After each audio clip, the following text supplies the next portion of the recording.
Suot ko yan kagabi. Kahapon. Kahapon. Papuntang Saan taping. Yung mga ganyang medyo ambastos. Ah, Pero at least yung mga fans mo, pinagtatanggol ka agad. okay. Hindi pa kasi ako Kagabi lang nag-phone. yun? Hindi kasi ako pala phone. Pero now that I'm seeing this, I'm sure na I'll do something about it. Kasi even before naman ako bumalik sa showbiz, dyan din naman isa sa rason kung ba't ako umingay. Kasi I'm really vocal about Right. protecting women, protecting me against any sexual assault or sexualizing women. Yun talaga yung advocacy ko. So now, seeing that, that's the first time na nakita ko yan. Pero yan siguro yung tinatawag sa akin ni AZ kanina.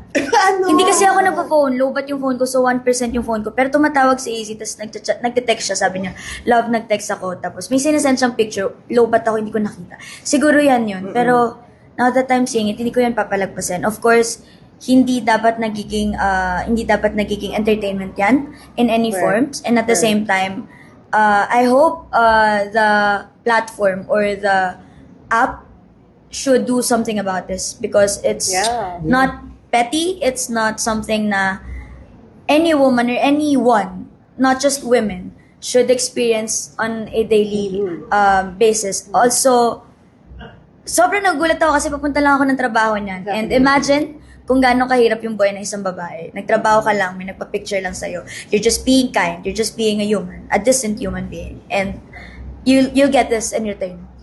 So, and it's not, again, it's never about the piece of clothing.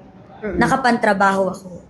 Maayos ko siyang kinausap. As far as I could remember, ang bait-bait ko sa kanya. Nag-tip pa nga ata ako kasi naiya ako pag may pinaghihintay akong tao. So, wow. I hope na your family, your mom, your sister, or worse, if you have a daughter, your wife, diba? Parang, sana makita nila to at sana makita nila na ganyang klase ka ng tao. At such a mundane thing, diba? I mean, it's just going to work, transport, Yeah. and something like that.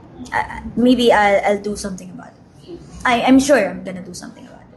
Buti outspoken. So you're very Yes, I'm never scared naman to express my passion about protecting women, about protecting victims or voiceless in any gender, in any age. I'll be their voice and I'll use my platform Oh, wisely. that's so nice. That's so That's nice. nice. There's nothing to be scared or to be afraid of. Sinira niya yung tipo ni Cyrus. It's okay. hindi niya sisirain. Nakakalakas pa yan. Nagpa-fuel lang siya Yeah. ng reason for us to be more brave and for us to be to spread more awareness about this kind of topic. Thank you for using this time para mag-spread din ako ng words. Yes.